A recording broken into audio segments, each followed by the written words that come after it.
This season, we've talked a lot about AI.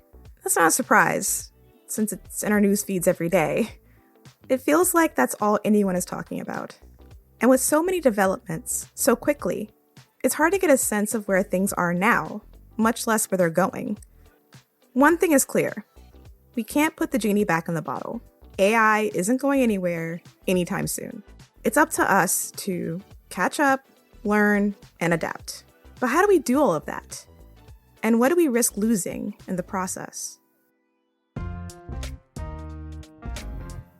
This is Compiler, an original podcast from Red Hat. I'm Kim Wong. I'm Johan Philippine. And I'm Angela Andrews. On this show, we go beyond the buzzwords and jargon and simplify tech topics. We're figuring out how people are working artificial intelligence into their lives. Today, we're wrapping up our season on AI. Let's get into it. My first interaction with AI. Wow, that's a really good question because it's been going so fast it kind of blurs, right? This is Mark Mangus. He's a healthcare strategist at Red Hat. He specializes in figuring out how IT solutions can help augment or even transform companies in the healthcare industry. Here he recalls an AI-centric project he worked on in the healthcare sector. And they had an idea about how they could get AI to read radio images, radiographic images, and alleviate some of the pressure on doctors, especially in like emergency departments, where they have hundreds or thousands of images to read every day. Even though this was a few years ago, the concept can still be considered pretty novel and groundbreaking. It would actually read the image, create a summary and an advice paragraph for the doctor. So by the time the actual clinician looked at it, it would call out the things that it thought made sense to look at. What they found was that it was a significant time saving because the fast track workflow, if you will, where it was confident, the doctor was just checking its results. Was it right? Was it not right? Was there anything else that it missed? Things like that. Sounds great, right? And this was 5 years ago, right? Give or take. So what's changed? Mark says the ground we've covered since then has to do more with recognizing relationships versus patterns. So where we came from with machine learning was really around predictive use cases, right? Where we're trying to get tons of data exposed to the algorithm in a very structured way with tagging and other techniques so that it can recognize patterns and predict whether, given a new set of conditions, it can see that same pattern again. With the advent of ChatGPT 18 months ago or so, and it's really much more about a knowledge retrieval and contextualization. So, Kim, could you explain that for me a little bit? Yeah.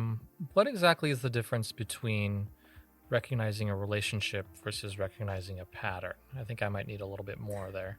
Sure, okay. So the way that LLMs work in the current sense is finding like and matching them together to build content for humans to consume, right? So something like ChatGPT, it recognizes speech patterns, words that commonly appear together, and it chains them together. And that's how it can write novels. Okay. And such. Yeah.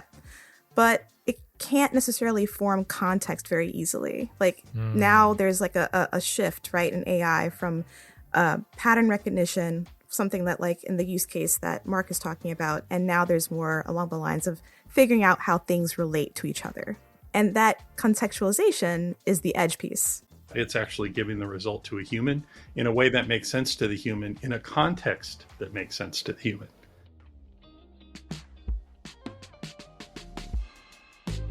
There is a reason why so many of our episodes this season talk about context. A lot of our really lofty goals around what AI can do hinges on context. So how does an LLM get there? It all starts with the data. Specifically, improving an LLM's performance through implementation of certain frameworks. Mark explains how this could work with bits of data stored in a hierarchy, or in a way where those bits' relationship to each other is known.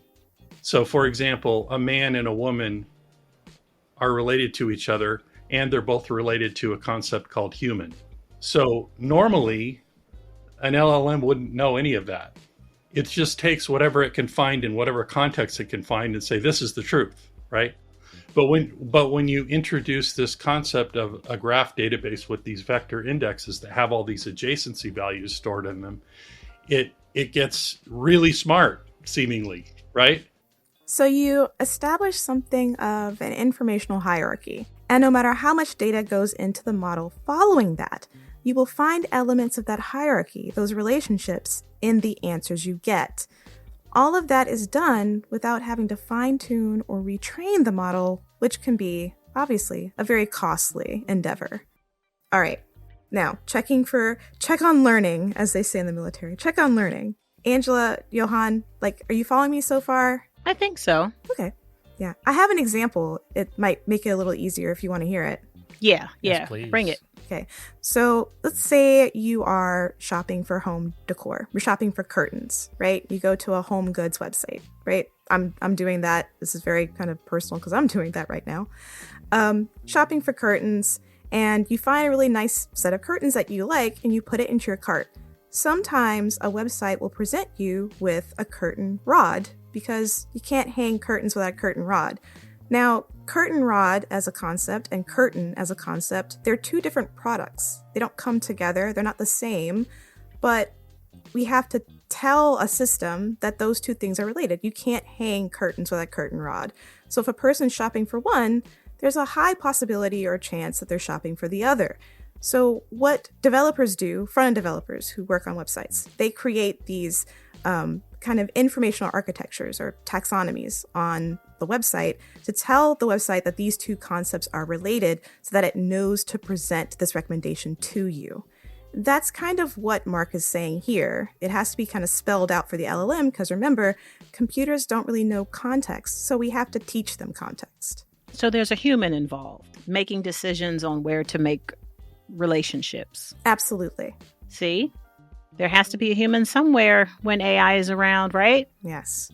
We have to be a part of the process to, at the very least, create contextual information and information hierarchy so that when those answers come back, we don't have to refine every single time when we're asking for something or we're prompting for something. It can learn and understand concepts, but we have to tell it the concept first. It doesn't just understand it automatically.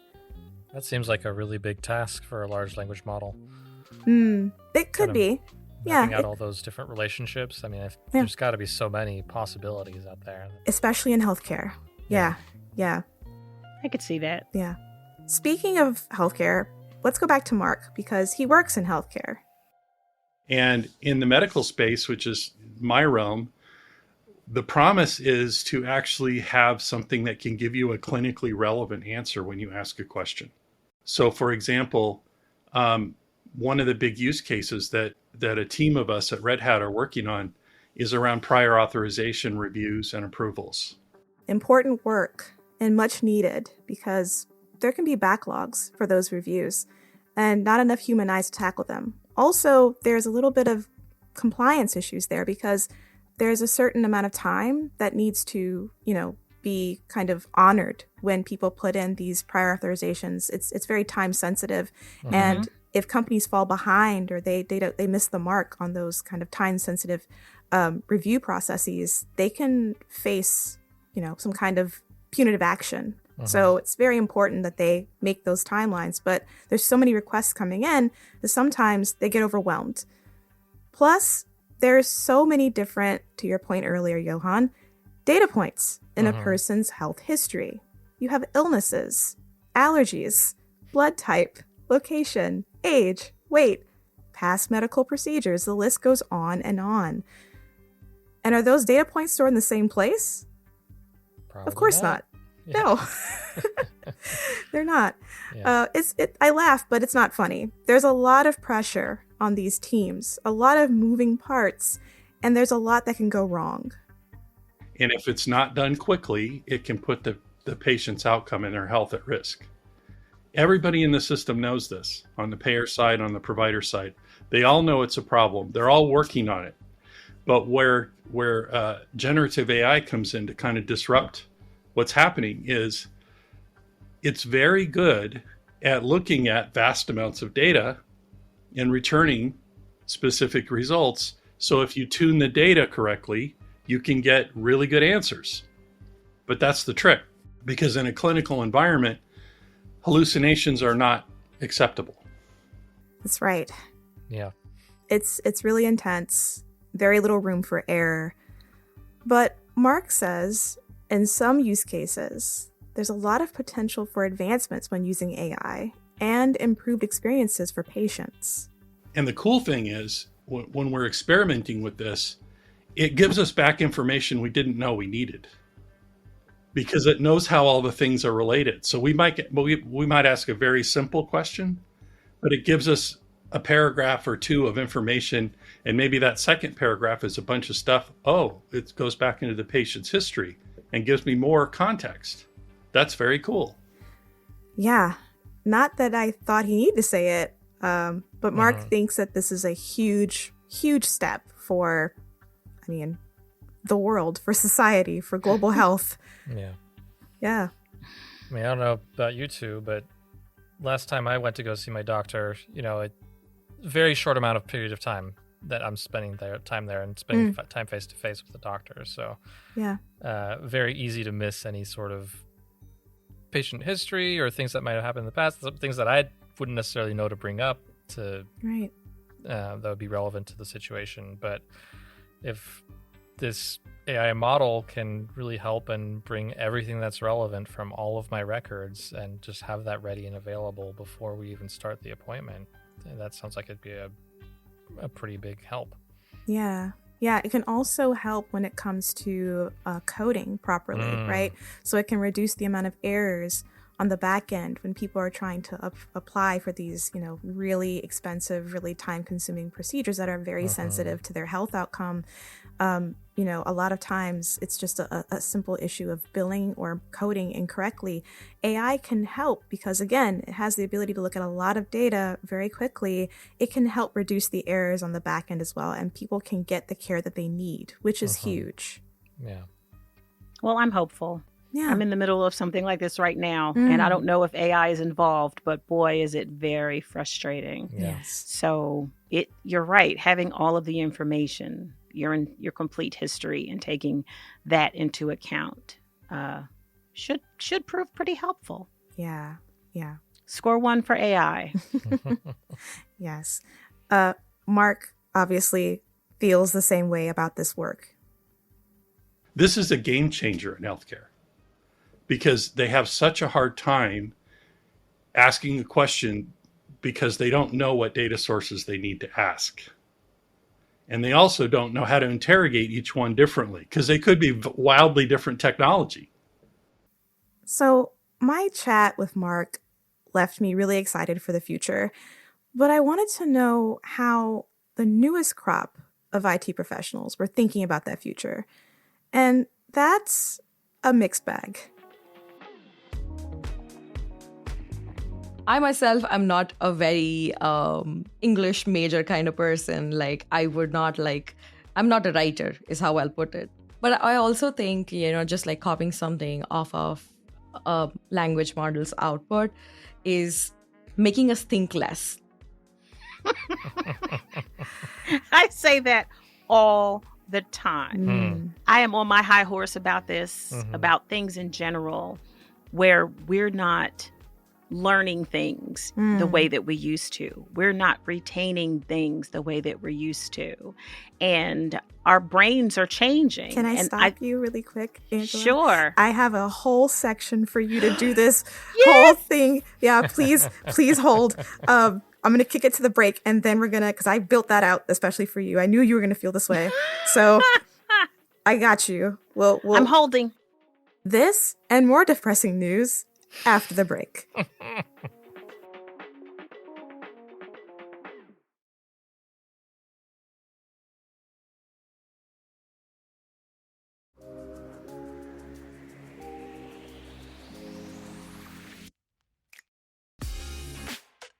We heard from Mark Mangus about how far AI has come in a very short amount of time and where it stands to go in the not-so-distant future. I'm going to introduce a younger Red Hatter who's charting a path in AI for her own teams. My name is Akanksha Duggal. I'm a senior data scientist at Red Hat. I've been here for almost 5 years now. Akanksha works with InstructLab, an open source project for building LLMs. She's only been here for a few years, but I spoke to her to get a sense of what her thoughts were for younger technologists adopting AI with the goal of getting a job in tech. Generally, people are using AI for all sorts of things, right? A lot of models and tools have come out for writing and creative work, for example, and Akanksha has thoughts and opinions about that. When you read a novel, like every writer has their own style of writing. They bring something to the table, and that's where humans bring their creativity in. I think that aspect will be gone because there'll be like so much artificial data around, even if you're like trying to like use ChatGPT to like rewrite your emails or something. Johan, our moment has come. This is it. Yeah. You and I are, we have thoughts. You and I are technologists, to be sure. We work at Red Hat, but we're also creatives, been creatives for the majority of our careers. What do you think about what Akanksha is saying here? I agree 100% with the sentiment that if we are relying too much on AI to do our writing for us, we are going to lose any kind of originality, creativity, new voices coming out and speaking individualistically. Because, and this is a point that we've made for several episodes, the AI models, they can't think or create something original themselves, right? No. They take the data that's given to them, they mix it around a little bit, and then they'll spit something out that is different than what they've ingested, but also very much looks like the inputs. Right? To some degree, that's not exactly the same, but it's working with what it has to work with, right? And it's very rare for it to be able to create something new and out of whole cloth. Yeah, and it again, that contextual and conceptual work is something that's very much in the human realm, right? It's not something that is easily taught to an LLM, if at all. Figuring out relationships is one thing, but for me, it just feels like the problem-solving aspects and I think about a lot of the writing that I do every day is not so much, I mean, it's definitely creative, but it's definitely a lot of emotion behind it. It's a lot of, solving problems and meeting challenges and a lot of those things. It's very hard for an AI to reproduce or to make completely net new, completely original. It's impossible for it to do. I think that AI tooling, while very impressive, an over-reliance on tooling, I think, can be to the detriment of creative people. I think it's a detriment to anyone who creates, period. I think as a technologist, I create all the time. Absolutely. I'm always writing wiki pages and scripts and documentation, and it's very easy to lose sight of the fact that the body of work that I've built up over the years, I have some context in where I'm writing and how I'm creating. And when you're just phoning it in and letting generative AI kind of take over for you, it's dumbing down your creativity. It's almost like phoning it in. And I myself, unless there's a time crunch, I don't want to phone it in. And I really don't want to be represented by the cacophony that comes through an LLM. And when you read stuff that's been through ChatGPT, you just know it. It just sounds weird because it sounds like it's just, cutting and pasting a bunch of information together. So all of you technologists who are creative, people who are not technologists or who are still creative, be wary because you don't want this thing to take your shine. I'm very scared right now that you can tell the difference, and maybe it'll get better, but do we want it to? I don't know. Yeah, and there's something along those same lines too, which is creativity is a muscle. Yes. Right? It doesn't just come to people. Right. I mean, to different degrees, you can argue that. But the more you exercise that muscle, the more you are a creative person, the more you're able to create something novel. And if you start offloading that to a machine, you're also decreasing your own ability to stay creative, remain creative, and be a creative person on the long run. So for those studying computer science, like, they're the ones who are studying AI, they're the ones who are going to become the leaders of AI in the future. Surely they know the risks of overdependency on AI, right?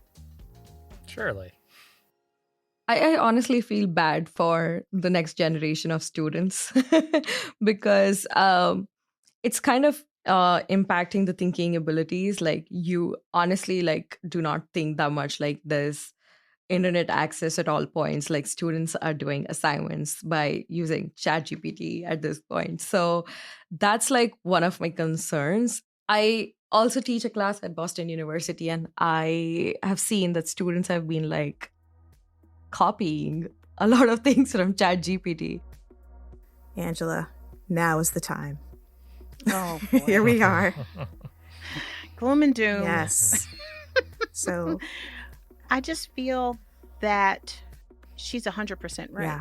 Yeah. We are losing something when we became so reliant on the internet and Gen AI and just reliant on that instant way of pulling information. Gone are the days where you think back to philosophers back in the day, they had deep understandings in so many different subjects, and they could quote poetry and things like that, and because it's from reading and it was all from their memories, and they could pull out these wonderful threads of speaking and being an orator and talking about the things that they know.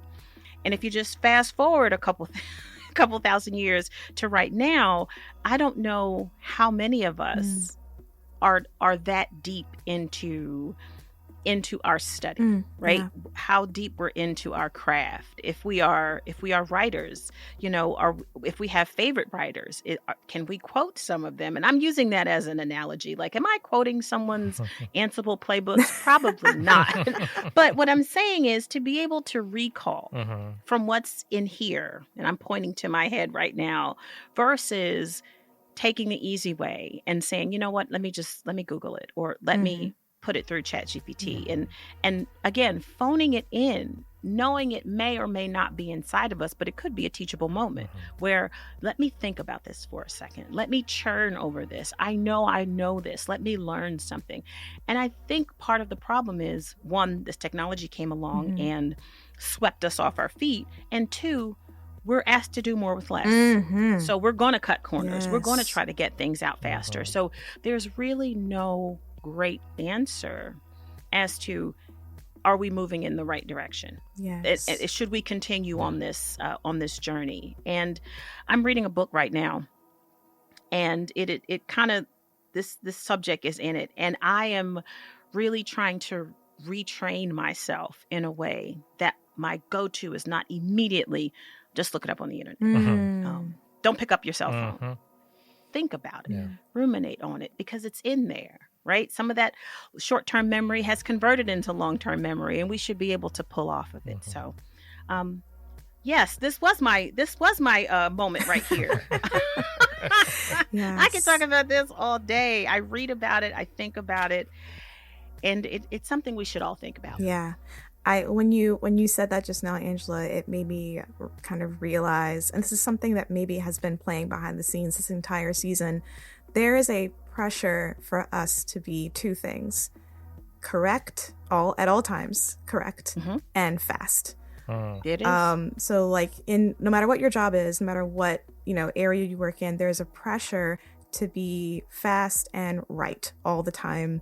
And I feel like a lot of these younger like students are coming out of these CS programs, people who are coming into the tech industry for the first time, I feel like there's a lot of pressure for them to be right and fast. And how do you ensure that you are fast and accurate? You look it up online, you rely on information that's already been vetted, or you rely on information that's already been kind of out there and processed and people have looked at it. You present them with things that they already know, and that's like the fastest way to gain to get understanding, or to, in their case, I guess, gain understanding from others. So I do feel like it's kind of tied to this pressure that we feel in the larger sense to be those two things. And then everything's kind of accelerated with AI, because now you don't have to actually create the thing, you can generate it. So it's adding that, taking out that extra step, as it were.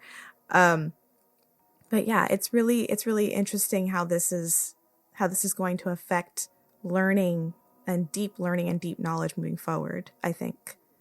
Stay tuned. Yeah. Absolutely.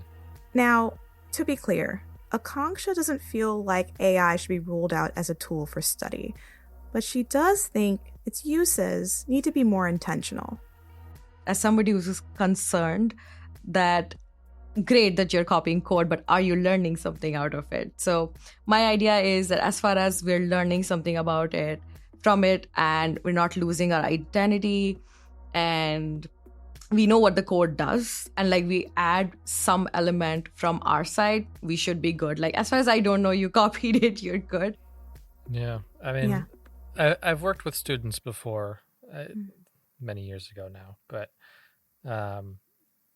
there was this element of it's just school. I'm going to pass this class, and then when I get into the workforce, that's when the real work begins.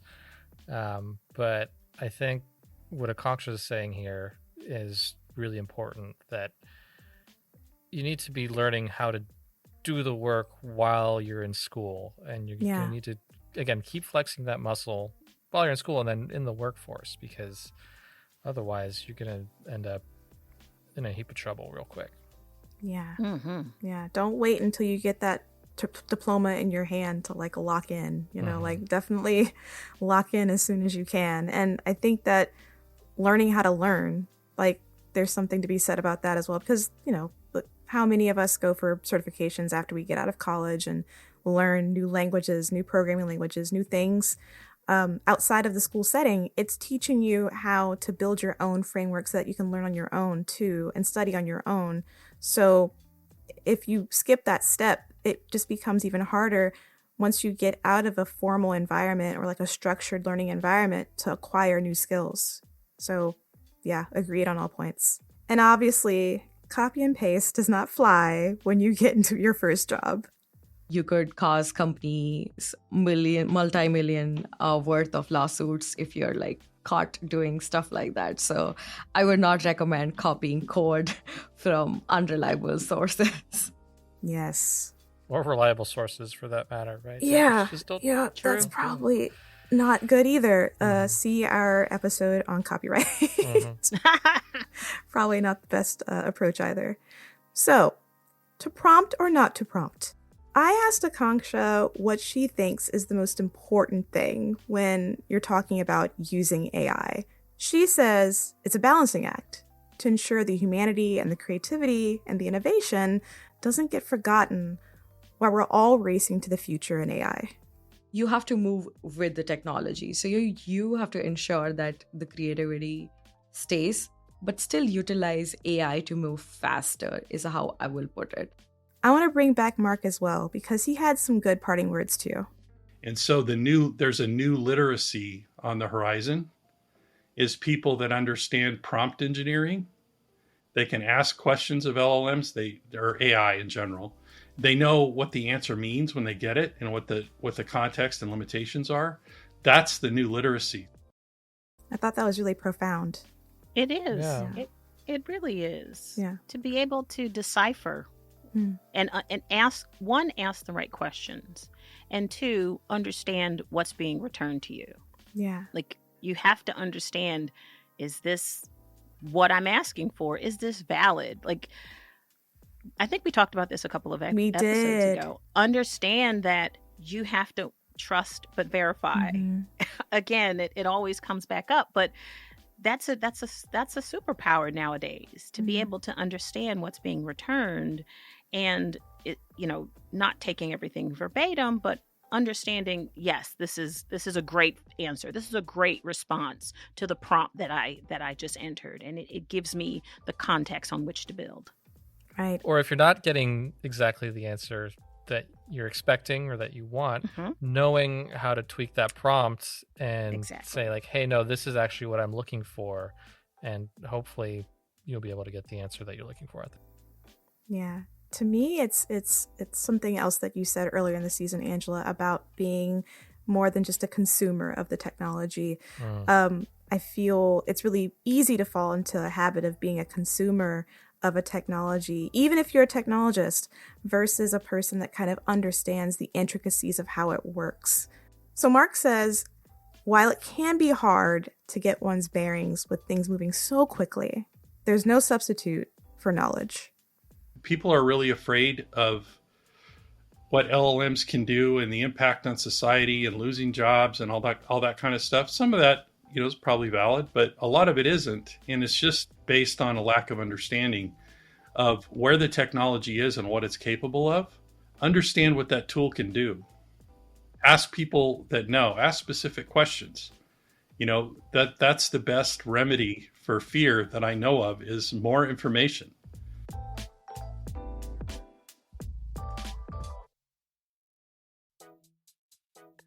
All right. So we're at the end of the episode. I wanted to kind of go around, since this is the end of our season, and ask kind of one by one, like what each one of us is taking away from all of this. Angela, do you want to start us off? Sure. One of my biggest takeaways is the fact that AI is here. It is not something that we watch in movies. It's not something that we read in books. It is very tangible in our daily lives. And I think as a society, learning to accept that to some degree. I know that there are people who are thinking AI is going to take my job. And Mark said it really well. The best remedy for that fear and that angst is learning more about it. And I think if we arm ourselves with information and become familiar with what we're hearing on the news and in social media, learn about it, give it, don't give the fear power, right? I think that's what I'm learning here. And also that there's so many great projects that are being created with AI and open source tooling, that the sky is the limit. I mean, the Iron Man suit. I'm still on that. I am so impressed by that and other things. But I this time is ripe. And this is a great time for us to grow as a society, embrace this technology in a way that keeps you more informed and less filled with fear. I love that. Johan, what about you? So I came into this season not having a lot of hands-on experience with AI. And so a lot of what I knew was based on what I was reading online and hearing from people and what people were telling me. And the more we developed this season, the more some of those things started to fall away as unrealistic. AI isn't quite there yet, and there's a lot of hype. And simultaneously also being very impressed by some of these projects that we are seeing, like, again, the Iron Man suit. Yeah. What I would say is, again, exactly what Angela was just telling us to do, which was arm yourself with the information that you need to truly understand what is here versus what is hype and what is fear. If you just go by what you hear from other people, then you're not going to come away with a very good understanding of what you can actually do and what can actually be done with AI. Yeah, definitely. For me, I came into this season expecting to be kind of blown away, and I was. A lot of the projects and things that I learned about were incredible. They're groundbreaking. Some of the work we talked about in this episode with Mark, it's really important work too, and it's needed, right? There are uses for AI that I think we can all agree are needed, because the current ways are just not working. They're breaking down, or they're causing a lot of, undue stress and pressure on people. But at the same time, it's there's a lot of fear around AI, and I want to respect people who feel that fear for a lot of different reasons. Yep. And I would say that the people I talk to, they definitely assuaged my fears, but then replaced those fears with new ones. Yeah. I think that's the perfect encapsulation of doing the research for this season.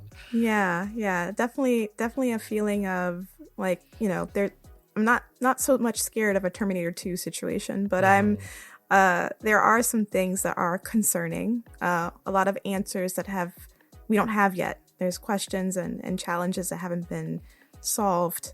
And that I hope the people listening to the show and people here at Red Hat, of course, together can solve and have answers for in the not so distant future, soon. Because I feel like kicking the can down the road and putting those kind of conversations off will only be to the detriment of the industry, of all the different industries that are tied to tech, which is literally every industry. What I don't want is a situation where we are focused on getting things out and getting things to market and not focused on getting the right tools and getting them at the right places. That's kind of what I'm thinking. That's kind of my big takeaway. Trust me, this isn't the last time we will talk about AI on this show. But we will be saying goodbye to, a couple of people. Angela has been our host since the very beginning. And then Johan and myself, who've been also voices in your ears. We'll be saying goodbye to all of those things and all those people. First off, Angela, yes, I'm going to say it's been an honor and a pleasure having you on the show, working with you since the very beginning. It's hard to believe it's been 4 years, but wow. 4 years. But you're an amazing technologist. You're an incredible educator, a fierce advocate for, all types of people from all different backgrounds to get involved in the tech industry and get involved in open source. And it's been a pleasure working with you. It's been a pleasure doing the show with you. Do you have anything to say to anybody before we sign off? I do. Yeah. I do. And I feel the exact same way. You, Kim, thank you for being your wonderful self. And you and Johan both have been bringing so many great topics and great stories to our listeners. And I appreciate all the great work that you do. I don't know if they understand just how much work goes behind doing these episodes. And then Caroline back there, yes, the strong silent one in the yes, back that you never hear or see. But from the very first episode, this has been such an incredible ride. Just the topics that we've talked about, the guests that we've had on here, they've just opened my aperture so much about what technology has to offer. And I think it's made me a better technologist. And when we started this podcast many, many years ago, it was, answering those questions and, demystifying tech. And I think we did a really, really good job doing that. And it has been such an adventure for me. Thanks to our listeners. Thanks to listeners who became friends that I've met in person because of this podcast. I thank you. I thank you to all the listeners. We've built this little community around Compiler, and it's going to continue. And I'm just happy to have been a part of this journey. It's been an honor, and I can't complain, not one bit. So with so much gratitude, thanks for listening. Yeah. Johan and I are also taking a step back from the mic. Now, we're going to be behind the scenes, still getting these stories, still getting these fresh perspectives on tech, but we are changing the way that we're making Compiler, and we are so excited for you to see what's coming. Yes. So, you know what to do. You have to tell us what you thought about this episode. tell us about the gems that our guests have dropped. What did you think about it? I mean, this was a really deep episode, if you ask me. So you have to hit us up on our socials at Red Hat, always using the hashtag #CompilerPodcast. I appreciate you all for listening, and make sure you hit us up. We want to know what you thought about the series and this episode.